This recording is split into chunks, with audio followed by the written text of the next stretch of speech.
Hi welcome to code for you welcome next project in the full stack project series. और इस project series में हम बनाने वाले हैं invoice processing system.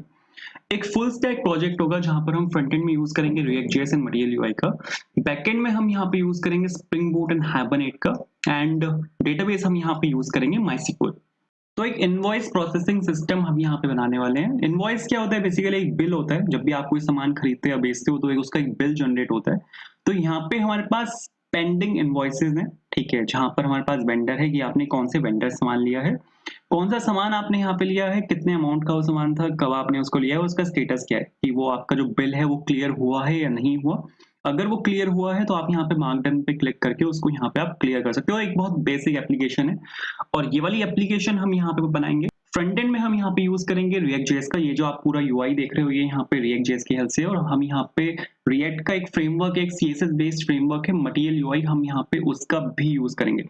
React JS का कोड लिखने के लिए मैंने यहाँ पे यूज किया VS कोड का। आप यहाँ पे देखो, ये मेरे पास यहाँ पे फ्रंट एंड लिखा हुआ है और ये यहाँ पे रिएक्ट का सर्वर चल रहा है। फिर ये जो आपका पूरा डेटा है ये आपके डेटाबेस में सेव हो रहा है। आप अगर यहाँ पे देखो रिफ्रेश, अगर मैं आपको यहाँ पे करके दिखाऊं, डेटा आपको यहाँ पे परसिस्ट होगा और जो आपका डेटा सेव हो रहा है वो माइस्क्ल में जाके सेव हो रहा है। ये हमारी यहाँ पे माइस्क्ल लिखी हुई है, ठीक है। माइस्क्ल वर्कबेंच का मैंने यहाँ पे यूज किया। और फ्रंट एंड से जो आपका डेटा डेटाबेस में जा रहा है उसके बीच में एक प्रोसेसिंग सिस्टम है, एक सर्विस है, ठीक है, जो कि है यहाँ पे स्प्रिंग बूट की हेल्प से। तो यहाँ पर एक स्प्रिंग बूट का सर्वर बना हुआ है। आप अगर यहाँ पे देखोगे तो ये मैंने यहाँ पे उसको बनाने के लिए IntelliJ का यहाँ पे यूज किया है। आप इनवॉइसेस ऐड भी कर सकते हो। अगर सपोज मैं यहाँ पे ऐड इनवॉइस पे क्लिक करता हूँ, आप यहाँ पे वेंडर नेम डाल सकते हो। सपोज सनी गारमेंट्स मैं यहाँ पे डाल रहा हूँ, ठीक है, कि आपने यहाँ पे गारमेंट्स परचेज किए हैं और यहाँ पे कितने अमाउंट के हैं, सपोज 5320, एंड आपने कब यहाँ पे उसको परचेज किया, आपने यहाँ पे उसको सपोज कल परचेज किए हैं, जो कि है यहाँ पे 21 जुलाई। एड इनवॉइस पे मैं यहाँ पे क्लिक करूंगा तो आप यहाँ पे देखो कि आपका जो यहाँ पे इनवॉइस है वो आपका यहाँ पे आके ऐड हो चुका है। जो एड इनवॉइस वाला वो था कॉलम, वो यहाँ से जा चुका है, बाकी बात वापस यहाँ पे वो बटन आ चुका है। उसके बाद अगर मैं आपको यहाँ पे डेटाबेस में जाके दिखाऊं, मेरे पास यहाँ पे एक ही टेबल है जो कि आपके यहाँ पे इनवॉइस के लिए है, और ये जो डेटा है आपका यहाँ पे इसमें आके सेव हुआ है। अगर मैं आपको यहाँ पे इसको सेलेक्ट करके यहाँ पे आपको चला के दिखाऊं तो सेलेक्ट स्टार फ्रॉम इनवॉइस मैंने यहाँ पे किया और आप यहाँ पे देखो तीनों डेटा आपके पास यहाँ पे, ये वाला डेटा हमने यहाँ पे अभी भी ऐड किया है जिसमें वेंडर यहाँ पे सनी गारमेंट्स था और आप यहाँ पे ये देख भी सकते हो।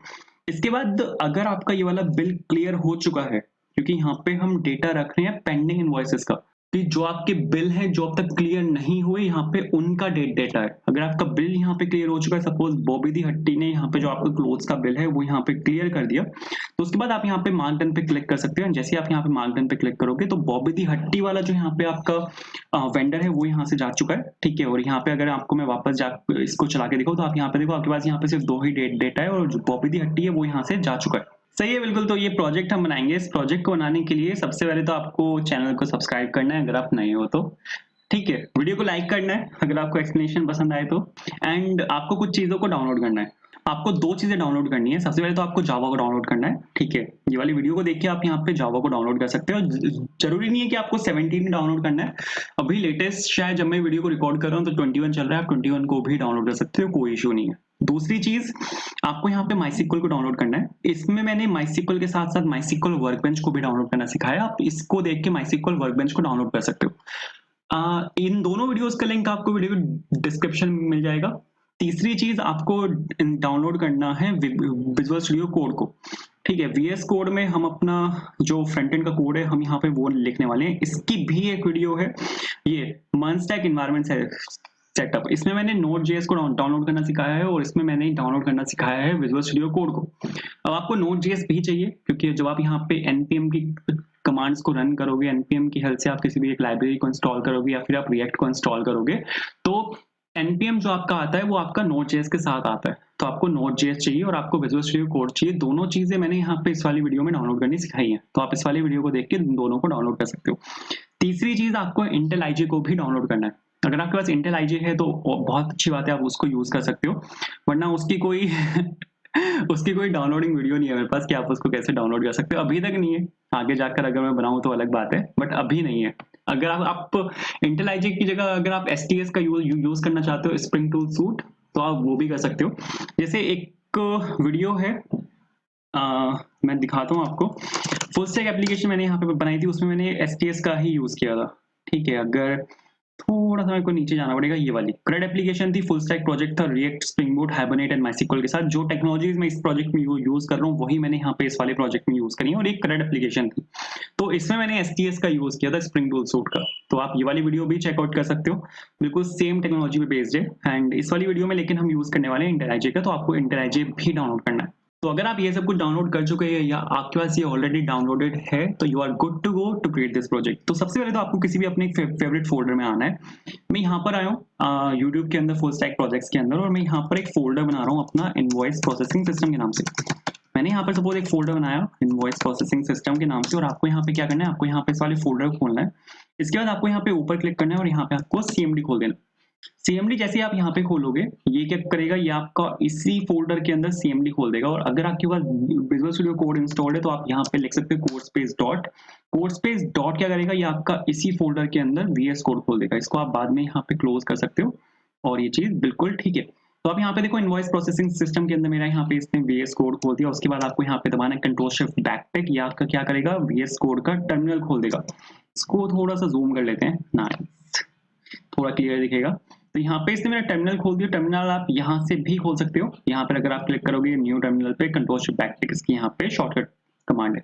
इसके बाद यहाँ पर आपको लिखना है npx create react app। इसकी हेल्प से आप एक रिएक्ट की ऐप बना सकते हो बहुत क्विकली। तो npx आता है npm के साथ, npm आता है आपका node.js के साथ। तो npx create react app यहाँ पे एक फेसबुक का टूल है जिसकी हेल्प से आप एक रिएक्ट का प्रोजेक्ट बना सकते हो बहुत क्विकली। और npx create react app, उसके बाद आपको यहाँ पे अपनी एप्लीकेशन का नाम देना है। जो मैं सपोज फ्रंट एंड है, तो मैं यहाँ पे क्लाइंट डाल रहा हूँ। तो मैंने यहाँ पे क्लाइंट डाला, तो आप यहाँ पे देखो npx create react app और यहाँ पे आ चुका है ये आपका क्लाइंट। तो यहाँ पे ये क्या कर रहा है, ये आपका यहाँ पे प्रोजेक्ट बनाना स्टार्ट कर देगा और आपके पास यहाँ पे एक फोल्डर आएगा क्लाइंट के नाम से। तो इसमें आपका यहाँ पे पूरा फ्रंट एंड होगा। बैकएंड बनाने के लिए आपको यहाँ पे, हमारे पास यहाँ पे एक वेबसाइट है स्प्रिंग इनिशियलाइजर करके, आप यहाँ पे ये खोल सकते हो स्प्रिंग इनिशियलाइजर। इसका लिंक आपको डिस्क्रिप्शन में मिल जाएगा, start.spring.io। आप एक स्प्रिंग का प्रोजेक्ट बना सकते हो, एक स्प्रिंग बूट का प्रोजेक्ट बना सकते हो बहुत क्विकली स्प्रिंग इनिशियलाइजर की हेल्प से। तो आपको यहाँ पे ये जो स्प्रिंग इनिशियलाइजर है ये यहाँ पे खोल लेना है एंड आपको सबसे पहले तो कौन सा प्रोजेक्ट बनाना है, किस तरह का यहाँ पे प्रोजेक्ट बनाना है, ग्रेडल ग्रूवी प्रोजेक्ट बनाना है या ग्रेडल कोटलिन बनाना है या मेवन बनाना है। हमें यहाँ पे एक मेवन प्रोजेक्ट चाहिए, ठीक है। कौन सी लैंग्वेज बनाना है, मैं यहाँ पे यूज कर रहा हूँ जावा का। स्प्रिंग बूट का कौन सा वर्जन आपको यहाँ पे चाहिए, तो अगर आप यहाँ पे देखो ना, लेटेस्ट वर्जन मेरे को यहाँ पे चाहिए, लेकिन लेटेस्ट वर्जन जो है यहाँ पे वो स्नैपशॉट वर्जन है, मतलब ट्रायल वर्जन है। और यहाँ पे M1 है, ये भी स्नैपशॉट है, बाकी सब स्नैपशॉट है। जो लेटेस्ट वर्जन है यहाँ पे वो है आपका 3.1.2। तो हम यहाँ पे सिलेक्ट करेंगे 3.1.2। उसके बाद आपको यहाँ पे प्रोजेक्ट मेटाडेटा डालना है, मतलब आपको यहाँ पे अपने प्रोजेक्ट का नाम डालना है। तो आपका जो प्रोजेक्ट का नाम होना चाहिए ना, वो यहाँ पे यूनिक होना चाहिए। मतलब कि अगर आप यहाँ पे एक चीज देखो, अगर मैं यहाँ पे ये लिखता हूँ कि सपोज मैं यहाँ पे लिख रहा हूँ www.codeforinterview.com, मैं यहाँ पे ये डाल रहा हूँ। तो जो वेबसाइट्स के जो नाम होते हैं ना, वो हमेशा यूनिक होते हैं, आपको वो हमेशा यूनिक मिलेंगे। सपोज youtube.com आप उठा लो, google.com आप उठा लो, वो आपको यूनिक मिलेंगे। google.com आपको दो नहीं मिलेंगे। बिल्कुल सेम सिनेरियो पे यहाँ पे ये वर्क करता है प्रोजेक्ट मेटाडेटा। आप अगर यहाँ पे देखो तो जो ये आपका codeforinterview.com है, इसका अगर आप पीछे से इसको लोगे तो वो आपके प्रोजेक्ट का नाम बनता है, जैसे com.codeforinterview। तो यहाँ पे com.example इन्होंने यहाँ पे दिया, मैं यहाँ पे दे रहा हूँ सपोज इनवॉइस प्रोसेसिंग, ठीक है, com.invoice processing। और ये आपका यहाँ पे प्रोजेक्ट का नाम होगा, जो मैं सपोज यहाँ पे दे रहा हूँ आपका सर्वर। बैकएंड का जो आपका यहाँ पे नाम है, मैं यहाँ पे सर्वर दे रहा हूँ। फ्रंट एंड मैंने यहाँ पे क्लाइंट दिया है, बैकएंड में यहाँ पे दे रहा हूँ सर्वर। डिस्क्रिप्शन आप यहाँ पे डाल सकते हो जो भी आपको यहाँ पे डालना है। पैकेजिंग आप इसकी कैसे करना चाहते हो, पैकेजिंग हम वैसे यहाँ पे करेंगे नहीं, बट अगर आप करना चाहते हो तो आप जार या वॉर जो भी आप बनाना चाहो वो बना सकते हो। हम यहाँ पे जार सेलेक्ट करेंगे। जावा के कौन से वर्जन का आप यहाँ पे यूज कर रहे हो, यहाँ पे अभी 21 अपडेट नहीं हुआ, तो यहाँ पे मैं यहाँ पे 17 का यूज कर रहा हूँ। आप यहाँ पे अपना जो जावा का वर्जन है उसको यहाँ पे आप चेक कर सकते हो। यहाँ पे आपको CMD लिखना है, CMD लिख के जैसे आप यहाँ पे इसको खोलोगे तो जावा हाइफन वर्जन अगर आप यहाँ पे लिखोगे, अगर आपके पास जावा इंस्टॉल्ड है तो आप यहाँ पे जावा का अपना वर्जन देख सकते हो। मेरा यहाँ पे 17.0.5, तो इस वजह से मैंने यहाँ पे जावा 17 को सिलेक्ट किया। इसके बाद आपको यहाँ पे डिपेंडेंसीज ऐड करनी है। अगर आपने एक फ्रंट एंड का प्रोजेक्ट बनाया हुआ है, ठीक है, अगर आप एक फ्रंट एंड के प्रोजेक्ट से वाकिफ हो तो हमारे पास यहाँ पे पैकेट और जेसन फाइल होती है, और इस पैकेट और जेसन फाइल के अंदर हमारे पास यहाँ पे डिपेंडेंसीज के नाम से एक की वैल्यू पेयर आता है और उस डिपेंडेंसीज के अंदर जो वैल्यूज होती हैं उसमें अगर आप चेक करोगे तो आपके पास वहाँ पे लाइब्रेरीज होती हैं जो आपके प्रोजेक्ट को चलाने के लिए जरूरी हैं। इस पर हम अभी यहाँ पर आएंगे। ये यहाँ पे क्या होता है, ये फ्रंट एंड की डिपेंडेंसीज हैं जो यहाँ पे चाहिए होती हैं, जो आपके पैकेट और जेसन के अंदर आती हैं। सिमिलरली हमें यहाँ पे बैकएंड की डिपेंडेंसीज भी चाहिए। बैकएंड की आपके पास यहाँ पे डिपेंडेंसीज भी आपको यहाँ पे चाहिए ताकि वो डिपेंडेंसीज आपके जो बैकएंड का प्रोजेक्ट है उसको सपोर्ट कर पाए। हमारे पास यहाँ पे जैसे फ्रंट एंड में अगर आप फ्रंट एंड से अगर आप फैमिलियर हो तो फ्रंट एंड में हमारे पास एनपीएम रेपोजिटरी होती है। ठीक है, एनपीएम रेपोजिटरी जहां से आपके पास सभी प्रोजेक्ट्स आते हैं, जहां से आपके पास सभी लाइब्रेरीज आती हैं। आपके पास यहाँ पे npm.js.com होता है। अगर आप कोई भी लाइब्रेरी इंस्टॉल कराते हो ना अपने प्रोजेक्ट में, फ्रंट एंड के प्रोजेक्ट में, वो आपकी यहाँ से आती है npm.js.com से। बहुत अगर आपने रिएक्ट का यूज किया है तो रिएक्ट राउटर डॉम आपने 100% वहां पे यूज किया होगा। ठीक है, तो रिएक्ट राउटर डॉम जो है वो आपका यहाँ पर है। आप अगर यहाँ पे देखोगे तो ये जो पैकेज है आपका, ये आपका यहाँ पे लिखा हुआ है। ठीक है, ये आपका यहाँ पे पैकेज है रिएक्ट राउटर डॉम के नाम से। और आप अगर यहाँ पे देखो तो ये आपका फ्रंट एंड की लाइब्रेरी है जो एज अ डिपेंडेंसी आप ऐड करते हो अपने फ्रंट एंड के प्रोजेक्ट्स में। सिमिलरली अगर मैं यहाँ पे मटेरियल यूआई का यूज कर रहा हूँ तो मटेरियल यूआई के हमारे पास यहाँ पे पैकेजेस हैं, जैसे एमयूआई मटेरियल है। तो ये यहाँ पे लाइब्रेरी है जो हम मटेरियल यूआई के लिए यूज करेंगे, जो आपके फ्रंट एंड के प्रोजेक्ट को सपोर्ट करेंगे। बिल्कुल सिमिलरली, बिल्कुल डिट्टो हमारे पास यहाँ पे बैकएंड की लाइब्रेरीज भी होती है। बैकएंड की जो हमारे पास यहाँ पे होती है वो आता है आपका मेवन रेपोजिटरी से, एमवीएन रेपोजिटरी उसको कहते हैं।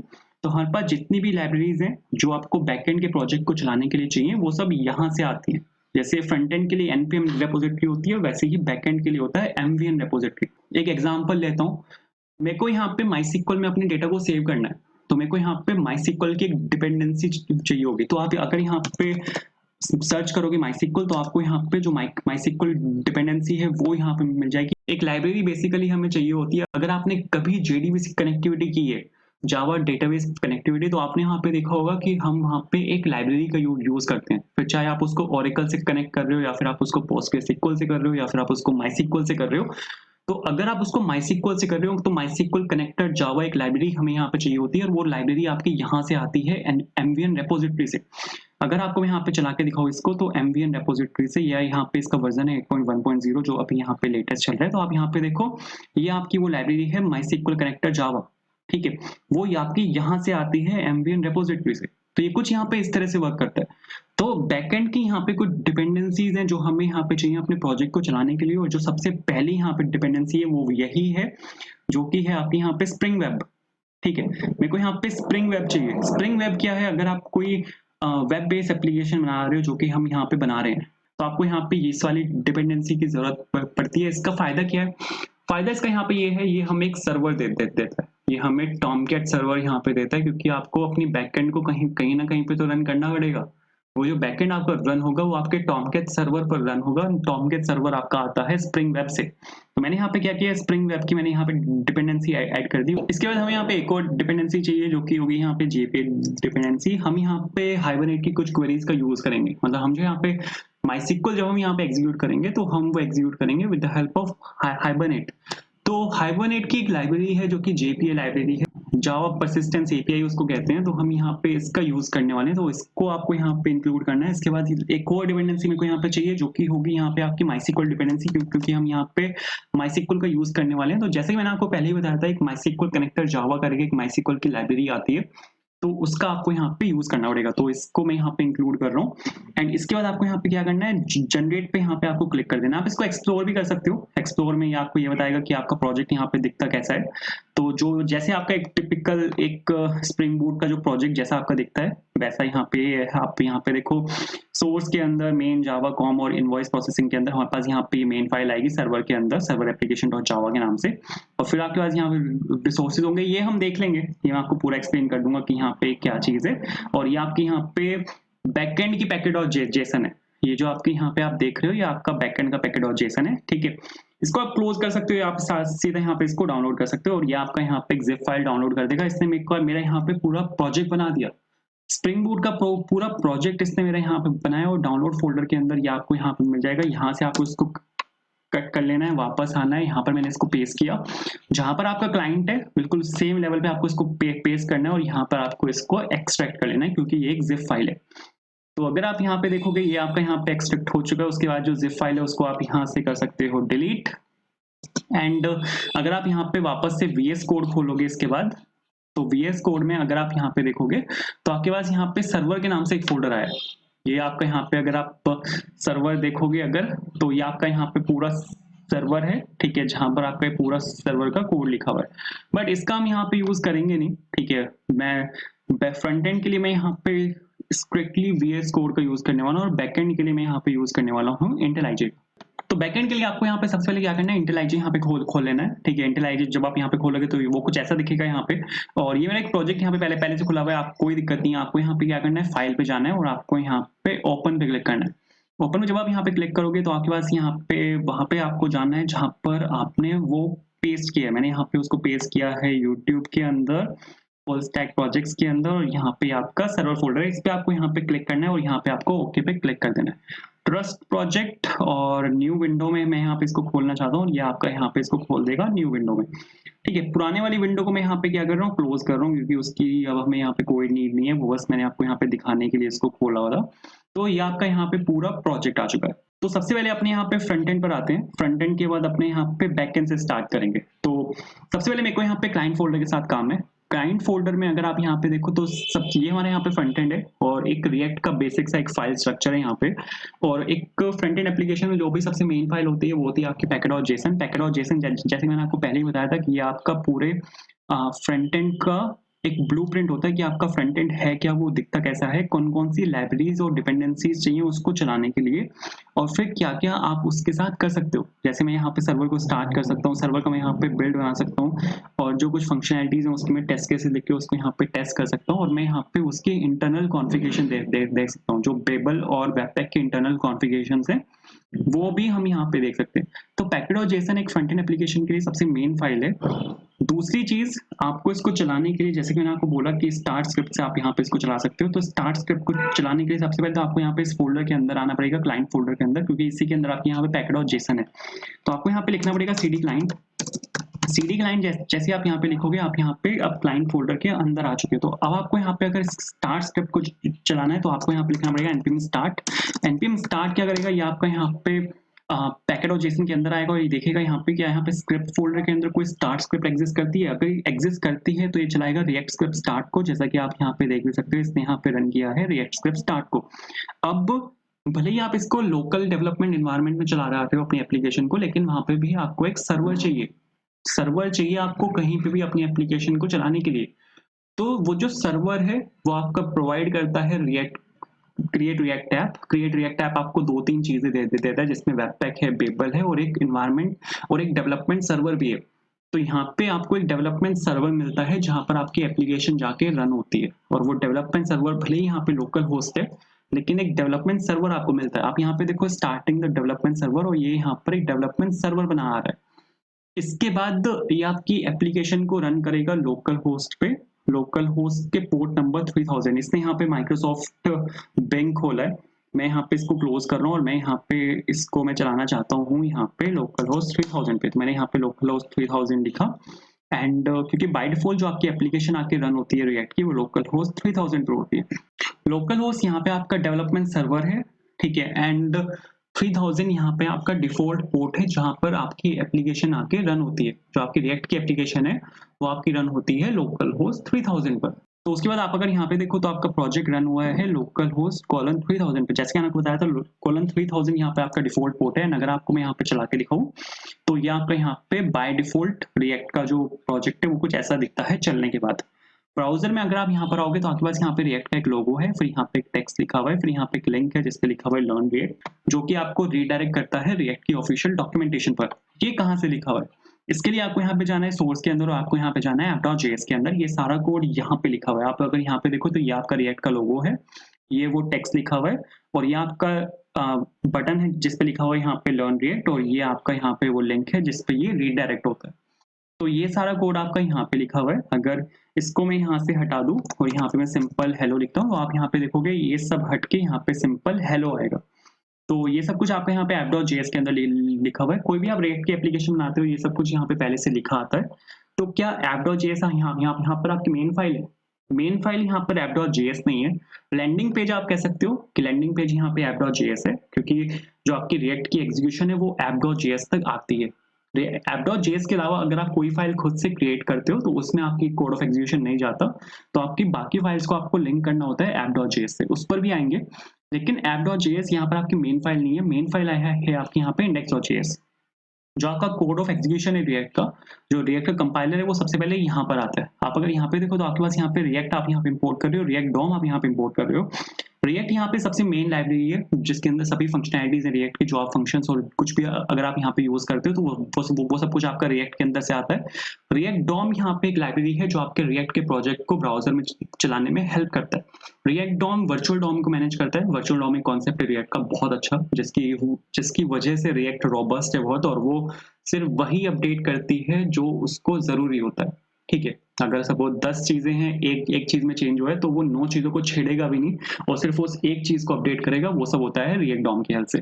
तो रिएक्ट और रिएक्ट डॉम ये दो सबसे मेन लाइब्रेरीज हैं। हम यहाँ पे इन दोनों को इंपोर्ट कर रहे हैं। फिर आप यहाँ पे देखो रिएक्ट डॉम की हेल्प से हम यहाँ पे एक रूट एलिमेंट को क्रिएट कर रहे हैं और यहाँ पे जावास्क्रिप्ट का एक डॉम एलिमेंट को फेच करने का एक कोड लिखा हुआ है, जहां पर हम एक डॉम एलिमेंट को फेच कर रहे हैं जिसकी आईडी रूट है, और हम यहाँ पे उसको एक रूट एलिमेंट के अंदर स्टोर करवा रहे हैं। उसमें हमने यहाँ पे रेंडर फंक्शन कॉल किया और जो हम यहाँ पे फिर ऐप फंक्शन को इसके अंदर रेंडर करवा रहे हैं। यहाँ पे क्या हो रहा है, यहाँ पे अगर आप एक सीन समझो ना, तो किसी भी एक फ्रंट एंड एप्लीकेशन के लिए जो सबसे मेन फाइल होती है, रिएक्ट की बात नहीं कर रहा, रिएक्ट के लिए जो सबसे मेन फाइल है वो index.js है, लेकिन किसी भी एक फ्रंट एंड एप्लीकेशन के लिए जो सबसे मेन फाइल होती है वो होती है index.html। अगर आप एक वेब बेस्ड एप्लीकेशन बना रहे हो, वेब बेस्ड एप्लीकेशन किसी भी लैंग्वेज में हो, ठीक है, आप एंगुलर में बना रहे हो, रिएक्ट में बना रहे हो, टाइपस्क्रिप्ट में बना रहे हो, जावास्क्रिप्ट में बना रहे हो, किसी भी Vue.js में बना रहे हो, किसी में भी अगर आप बना रहे हो, सबसे मेन जो वहां पे फाइल्स हैं वो CSS फाइल, जावास्क्रिप्ट फाइल और HTML फाइल है।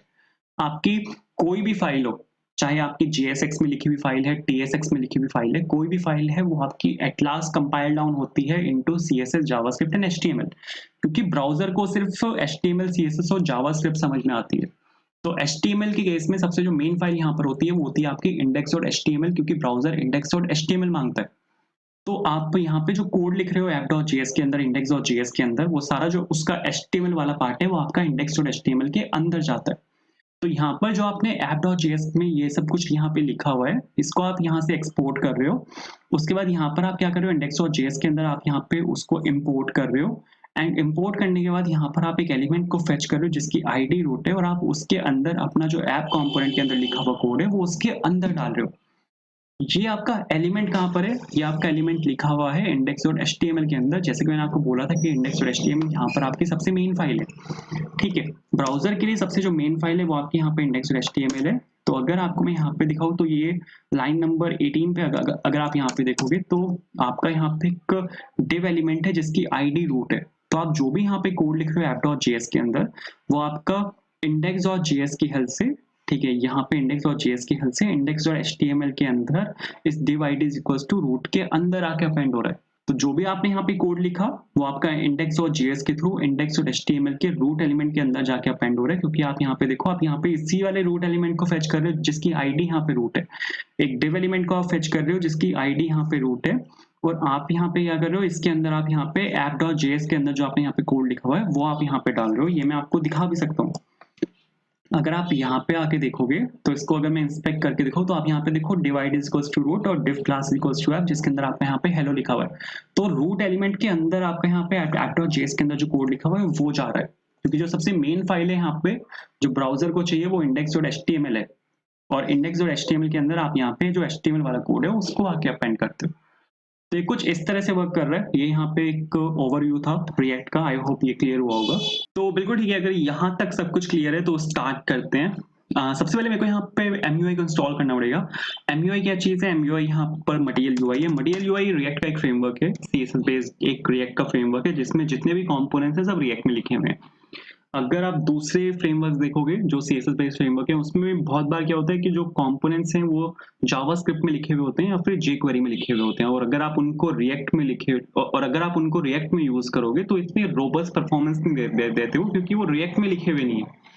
तो यहाँ पर जो MUI के कंपोनेंट्स हैं वो सब रिएक्ट में लिखे हुए हैं। कंपोनेंट से मेरा यहाँ पे क्या मतलब है, अगर मैं आपको यहाँ पे कुछ कंपोनेंट्स दिखाऊँ, हमारे पास यहाँ पे बने बनाए कंपोनेंट्स हैं जिनको आप डायरेक्टली यहाँ पे यूज़ कर सकते हो, तो आपको कुछ भी बिल्कुल स्क्रैच से बनाने की ज़रूरत नहीं है। जैसे अगर यहाँ पे मैं आपको एग्जांपल दिखाऊँ, मेरे पास यहाँ पे ड्रॉअर है। ड्रॉअर क्या होता है? ड्रॉअर आपने देखा होगा यूट्यूब पे भी हमारे पास यहाँ पे एग्जिस्ट करता है, इस चीज़ को ड्रॉअर बोलते हैं। इस पे आप यहाँ पे क्लिक करोगे, एक्सपैंड हो जाएगा, फिर ये वापस चला जाएगा। सेम मेल में है, ठीक है, गूगल की ऑलमोस्ट हर एप्लीकेशन में आपको ड्रॉअर मिलेगा। इसको अगर आप यहाँ पे लेफ्ट से खोलोगे तो ये चीज़ होती है ड्रॉअर। ये आपका यहाँ पे ड्रॉअर होता है, और अगर आप यहाँ पे नीचे आओगे तो आपके पास काफ़ी तरह के यहाँ पे ड्रॉअर्स हैं, ठीक है। जैसे अगर आप इस पे सपोज़ मैं यहाँ पे क्लिक कर रहा हूँ तो यहाँ पे लेफ्ट से खुल रहा है, ये आपका राइट से खुल जाएगा और ये आपका यहाँ पे बॉटम से खुल जाएगा, तो कुछ इस तरह से वर्क करता है। और भी काफ़ी तरह के हैं, यहाँ पे आपके पास ये रिस्पॉन्सिव ड्रॉअर हैं, इसके टाइप्स हैं, फिर वेरिएंट्स कहते हैं इसको। ये पर्सिस्टेंट ड्रॉअर है यहाँ पे, बिल्कुल सही है। और अगर आप यहाँ पे देखोगे ये मिनी वेरिएंट ड्रॉअर है जो यहाँ पे यूट्यूब यूज़ करता है, मिनी वेरिएंट ड्रॉअर। तो इसमें सब कुछ है। ये मैंने आपको यहाँ पे सिर्फ एग्जांपल दिए। अगर आपको टूल टिप सपोज बनानी है, टूल टिप बनाना सबसे भारी काम है, तो अगर आप इसको सिर्फ प्रॉपर सीएसएस से बनाते हो, बट यहाँ पे आपको ऐसा कुछ करने की जरूरत नहीं है। आपका जिसके ऊपर भी आपको यहाँ पे टूल टिप चाहिए उसको आपको डायरेक्टली यहाँ पे टूल टिप से रैप करना है। आप यहाँ अगर यहाँ पे देखोगे, जैसे आप यहाँ पे उस पर होवर करोगे तो आपको यहाँ पे टूल टिप मिल जाएगी। तो ये यहाँ पे कुछ एमयूआई ऐसे वर्क करते हैं। एमयूआई के हम यहाँ पे काफी सारे कंपोनेंट्स का यूज करेंगे, तो सबसे पहले इसको इंस्टॉल कर लेते हैं। 3 पैकेजेस ये यहाँ पे इंस्टॉल कराएगा, एमयूआई मटेरियल, इमोशन रिएक्ट और इमोशन स्टाइल्ड। यहाँ से इसको कॉपी कर लेना है, वापस आना है, और यहाँ पर एक रिएक्ट का टर्मिनल ऑलरेडी चल रहा है। एक सेकंड टर्मिनल में यहाँ पे खोल रहा हूँ, और सबसे पहले मेरे को यहाँ पे क्लाइंट फोल्डर के अंदर जाना पड़ेगा, और क्लाइंट फोल्डर के अंदर जाने के बाद आपको यहाँ पे इसको पेस्ट कर देना है। तो npm install MUI material, emotion react, emotion style, ये तीनों पैकेजेस यहाँ पे आपके इंस्टॉल कर देगा। तो एमयूआई हमारा यहाँ पे इंस्टॉल हो चुका है। इसके बाद अब हम यहाँ पे क्या करने वाले हैं, अपने कोड को थोड़ा सा स्ट्रक्चर्ड रखने वाले हैं। तो सबसे पहले मैं यहाँ पे एक फोल्डर बना रहा हूँ सोर्स के अंदर। मैं यहाँ पे पेजेस के नाम से एक फोल्डर बना रहा हूँ, और मैं यहाँ पे अपने सबसे पहला पेज बना रहा हूँ जो कि होगा मेरा यहाँ पे home.jsx। एक ही पेज है मेरे पास यहाँ पे, तो एक ही पेज में मेरा यहाँ पे बनेगा जो कि यहाँ पे होम के नाम से होगा। तो सपोज मैंने यहाँ पे होम के नाम से एक पेज बनाया, तो रिटर्न करते हैं इसको। सपोज यहाँ पे पी टैग में यहाँ पे डाल रहा हूँ हेलो फ्रॉम होम। अभी के लिए मैं यहाँ पे इसको ऐसे ही डाल रहा हूँ, ठीक है। बाद में तो इसको यहाँ पे चेंज करना पड़ेगा। मैं इसको यहाँ पे डिफॉल्ट एक्सपोर्ट कर रहा हूँ, बिल्कुल रिएक्ट का बेसिक है। इसके बाद मैं यहाँ पे क्या कर रहा हूँ, app.js में यहाँ पे इसको इंपोर्ट कर रहा हूँ। मैंने आपको क्या बोला था, जो app.js है वो हमारे यहाँ पे एज अ लैंडिंग कंपोनेंट काम करेगा। तो मैं यहाँ पे क्या कर रहा हूँ, होम कंपोनेंट जो है मेरा उसको मैं यहाँ पे इंपोर्ट कर रहा हूँ। कहाँ से आएगा, अब यहाँ पे 2 तरह की राउटिंग होती है, मतलब राउटिंग बोल रहा हूँ, ट्रैवर्सिंग यहाँ पे 2 तरह की होती है। अगर आपको एक फोल्डर बाहर जाना है तो आप यहाँ पे लगाते हो ./।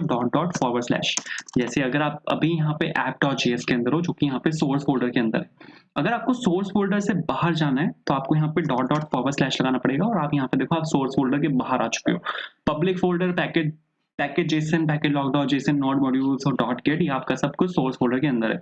बट मेरा जो यहाँ पे होम कंपोनेंट है वो सोर्स फोल्डर के अंदर ही एक यहाँ पे एक फोल्डर है पेजेस के नाम से, उसके अंदर है। तो यहाँ पे मेरे को सेम लेवल पे ट्रैवर्सिंग करनी है। जब भी आपको सेम लेवल पे ट्रैवर्सिंग करनी होती है उसके लिए हम लगाते हैं ./। तो यहाँ पे पेजेस के अंदर मेरे पास यहाँ पे होम एक कंपोनेंट है। एक्सटेंशन लिखनी फ्रंट एंड में कंपलसरी नहीं है, अगर आप नहीं भी लिखोगे तो भी चलेगा। तो यहाँ पर इसको हटा के मैं यहाँ पे होम को यहाँ पे रेंडर करवा रहा हूँ as a self closing tag. जब भी आप यहाँ पे किसी भी कंपोनेंट को / लगा के यहाँ पे क्लोज करते हो उसको सेल्फ क्लोजिंग टैग बोला जाता है। अगर आपको यहाँ पे चला के इसको मैं दिखाऊँ तो यहाँ पे आप देखोगे यहाँ पे आएगा हेलो फ्रॉम होम। यहाँ पे आपका हेलो फ्रॉम होम आया, इसको हटाते हैं, नाइस। तो बिल्कुल ठीक है। अब मेरे को यहाँ पे क्या काम करना है, सर मेरे को यहाँ पे आपके कंपोनेंट्स बनाने हैं, ठीक है। सबसे पहले तो मेरे को यहाँ पे हेडर कंपोनेंट बनाना है, उसके नीचे फिर मेरे को यहाँ पे एक ऐड कंपोनेंट बनाना पड़ेगा जहां से आप अपने इनवॉइसेस को ऐड कर सकते हो। उसके जस्ट नीचे मेरे को यहाँ पे डिस्प्ले इनवॉइसेस का एक कंपोनेंट बनाना पड़ेगा जहां पर आप अपने जो इनवॉइसेस हैं उनको डिस्प्ले कर सकते हो। तो यहाँ पर आपको कंपोनेंट्स चाहिए, ठीक है। तो सबसे पहले तो मेरे को यहाँ पे एक अलग से फोल्डर बनाना पड़ेगा। मैं यहाँ पे एक फोल्डर बना रहा हूँ सपोज कंपोनेंट्स के नाम से, और यहाँ पे मेरे पास सबसे पहला कंपोनेंट होगा जो कि होगा हेडर के नाम से, क्योंकि मेरे को यहाँ पे एक हेडर एलिमेंट चाहिए। तो सपोज मैंने यहाँ पर एक कंपोनेंट बनाया आपका हेडर के नाम से इज इक्वल्स टू, और यहाँ पे एक इनलाइन एरो फंक्शन, इसको मैं यहाँ पे ले रहा हूँ, और यहाँ पे सिंपल मैं यहाँ पे डाल रहा हूँ हेलो हेडर। तो यहाँ पे ले लेते हैं एक्सपोर्ट डिफॉल्ट, और इसको मैं यहाँ पे ले रहा हूँ हेडर, और इसको क्लोज करते हैं, app.js को क्लोज करते हैं। इसकी अब हमें यहाँ पे कोई जरूरत नहीं है। और जो हेडर कंपोनेंट है इसको मेरे को रेंडर करवाना है आपके होम कंपोनेंट में। जो आपका होम है, इस पूरे को आप अगर होम मानो तो ये 3 हिस्सों में डिवाइडेड है। ऊपर हेडर वाला पार्ट है, नीचे एड इनवॉइस वाला पार्ट है, उसके नीचे डिस्प्ले इनवॉइस वाला पार्ट है। तो सबसे पहले यहाँ पर आपका हेडर वाला पार्ट आएगा। तो जो हेडर है उसको मेरे को यहाँ पे इम्पोर्ट करना पड़ेगा, तो उसको यहाँ पे इम्पोर्ट कर लेते हैं। और यहाँ पे मैं क्या कर रहा हूँ, यहाँ पे मैं सिंपल जो आपका हेडर कंपोनेंट है उसको यहाँ पे होम के नीचे होम के अंदर रेंडर करवा रहा हूँ। तो आप यहाँ पे देखोगे यहाँ पर आएगा आपके पास हेलो हेडर, जो कि यहाँ से डिस्प्ले हुआ है। अब अगर आप MUI में वापस जाओगे तो हमारे पास यहाँ पे कंपोनेंट होता है जो कि हेडर बनाने में हमारी हेल्प करता है, और वो कंपोनेंट है आपका ऐप बार। ऐप बार कंपोनेंट होता है यहाँ पे जो आपको एक हेडर देता है कुछ इस तरह का। आप अगर यहाँ पे देखो तो आपको कुछ नहीं करना, जो यहाँ पे 2 कंपोनेंट्स आपको यहाँ पे इंपोर्ट करने हैं, एक है यहाँ पे ऐप बार, दूसरा है यहाँ पे आपका टूल बार, और ये दोनों कंपोनेंट्स आपका मिलके हेडर बनाते हैं। कुछ इस तरह का आपके पास यहाँ पे हेडर आएगा। ये मैं आपको यहाँ पे दिखा देता हूँ। सबसे पहले आपको यहाँ पे क्या काम करना है, आपको यहाँ पे ऐप बार को इम्पोर्ट करना है, ठीक है। ऐप बार को इम्पोर्ट करना है और टूल बार को इम्पोर्ट करना है। मेक श्योर कि ऐप बार का बी कैपिटल है और टूल बार का जो बी है वो स्मॉल है। कहाँ से आएगा, जो पैकेज आपने अभी भी इंस्टॉल किया है MUI मटेरियल, वहां से आएगा। इसके बाद आपको यहाँ पे क्या करना है, ये यूज कैसे होता है, आपको सबसे पहले तो ऐप बार लिखना है और ऐप बार के अंदर आपको यहाँ पे टूल बार लिखना है, एंड दैट्स इट। आपको बस यहाँ पे इतना सा काम करना है और कुछ भी नहीं करना। देख लेते हैं कंपाइल हो चुका है, कंपाइल यहाँ पे हो रहा है। तो ये जो दोनों कंपोनेंट्स हैं ये आपके MUI के कंपोनेंट है। सबसे बड़ी बात यहाँ पर ये है, इतना लिखने से ना, मैंने यहाँ पे ऐप बार लिखा और मैंने यहाँ पे टूल बार लिखा, सिर्फ इतना लिखने से ये मेरे को हेडर बना के दे देगा।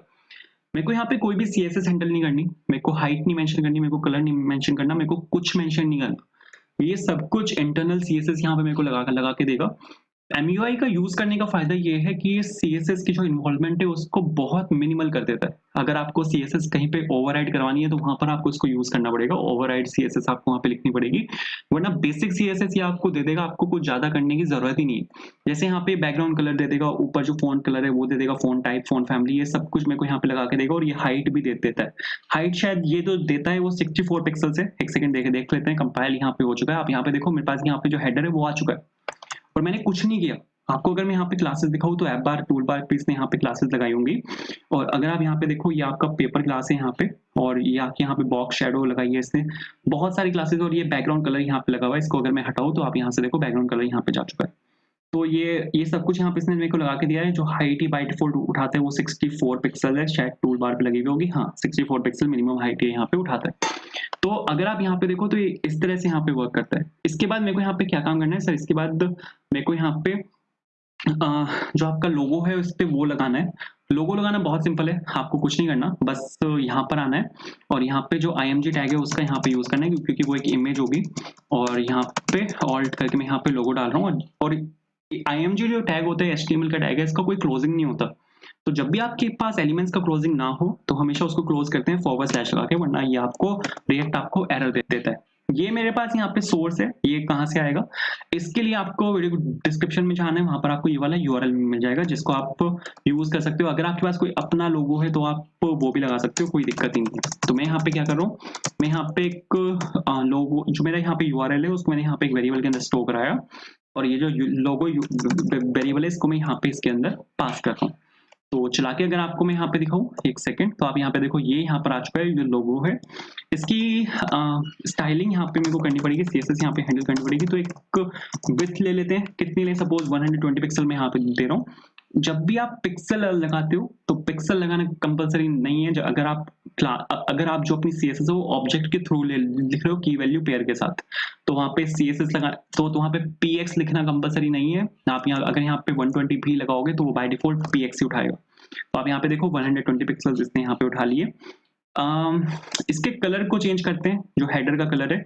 आप अगर यहाँ पे आओगे ना, ऐप बार अगर मैं आपको यहाँ पे दिखाऊं तो हमारे पास यहाँ पे इसकी जो, अगर मैं API दिखाऊं ना आपको ऐप बार की, तो हमारे पास यहाँ पे कलर्स होते हैं जिसको आप यहाँ पे चेंज कर सकते हो। जैसे ये बैकग्राउंड कलर यहाँ पे चेंज करता है। बाय डिफॉल्ट जो होता है वो यहाँ पे प्राइमरी कलर देता है, जो कि यहाँ पे ब्लू कलर है जो आप देख रहे हो। आप यहाँ पे सेकेंडरी भी डाल सकते हो। तो आपको कुछ नहीं करना, बस कलर जो है यहाँ पे वो प्रॉप पास करना है। उसके अंदर मैं यहाँ पे सपोज सेकेंडरी डाल रहा हूँ, तो आप यहाँ पे देखोगे इसका कलर यहाँ पे पर्पल हो चुका है। तो ये यहाँ पे कुछ इस तरह से वर्क करता है। इसके बाद ये हमारे यहाँ पे हेडर वाला पार्ट था। अब मेरे को यहाँ पे इसके नीचे एक P टैग डालना है, और मेरे को यहाँ पे लिखना है पेंडिंग इनवॉइसेस। ठीक है, मेरे को यहाँ पे एक हेडिंग डालनी है जो कि होगी यहाँ पे पेंडिंग इनवॉइसेस। बट ये मेरे को यहाँ पे एरर दे रहा है। एरर यहाँ पे ये मेरे को इसलिए दे रहा है क्योंकि ये जो आप यहाँ पे कोड लिखते हो ना रिएक्ट में, ये JSX होता है।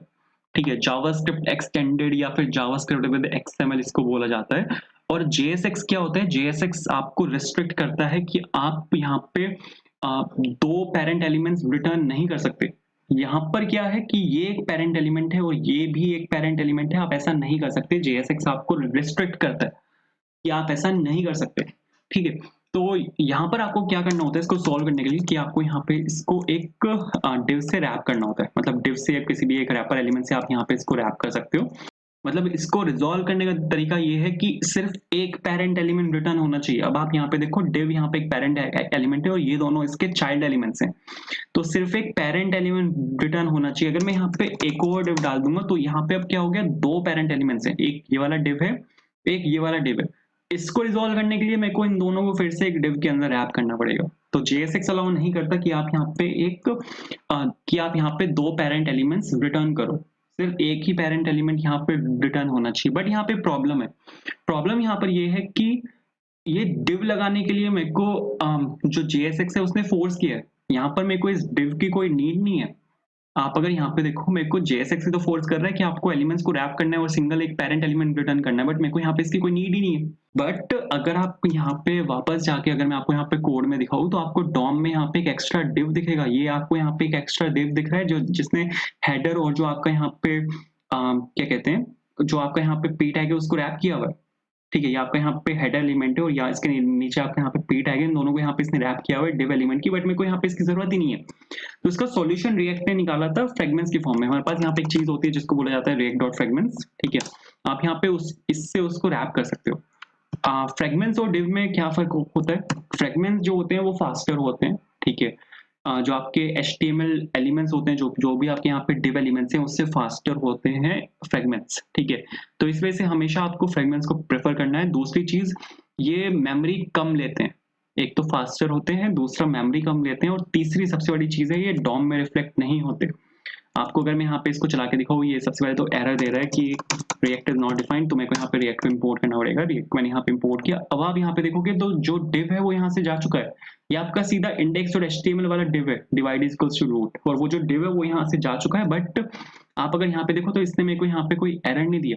तो ये कुछ यहाँ पे इस तरह से वर्क करता है। इसका एक लेटेस्ट सिंटेक्स भी है, आप यहाँ पे ओपनिंग एंगल ब्रैकेट्स और ओपनिंग क्लोजिंग एंगल ब्रैकेट्स के बीच में भी इसको रैप कर सकते हो, ये भी फ्रेगमेंट्स ही कहलाता है, ये इसका लेटेस्ट सिंटेक्स है। तो ये कुछ यहाँ पे इस तरह से वर्क करता है। मैंने यहाँ पे क्या किया, पेंडिंग इनवॉइसेस मैंने यहाँ पे डाला है जो कि यहाँ पे एक हेडिंग है। इसको मैं यहाँ पे क्या कर रहा हूँ, इसको मैं यहाँ पे एक div से रैप कर रहा हूँ, ठीक है। मैं यहाँ पे इसको एक div से रैप कर रहा हूँ। एक और चीज है कि मैं यहाँ पे मटेरियल यूआई का मैं यहाँ पे यूज कर रहा हूँ, तो मैं कोशिश करूंगा कि ज्यादा से ज्यादा कंपोनेंट्स में मटेरियल यूआई के ही यूज करूँ, ताकि आपको मैं थोड़ा मटेरियल यूआई यहाँ पे सिखा भी सकूँ। तो ऑलमोस्ट हर एक HTML एलिमेंट का एक रिप्लेसमेंट है मटेरियल यूआई में, ऑलमोस्ट हर एक HTML एलिमेंट की रिप्लेसमेंट है मटेरियल यूआई में।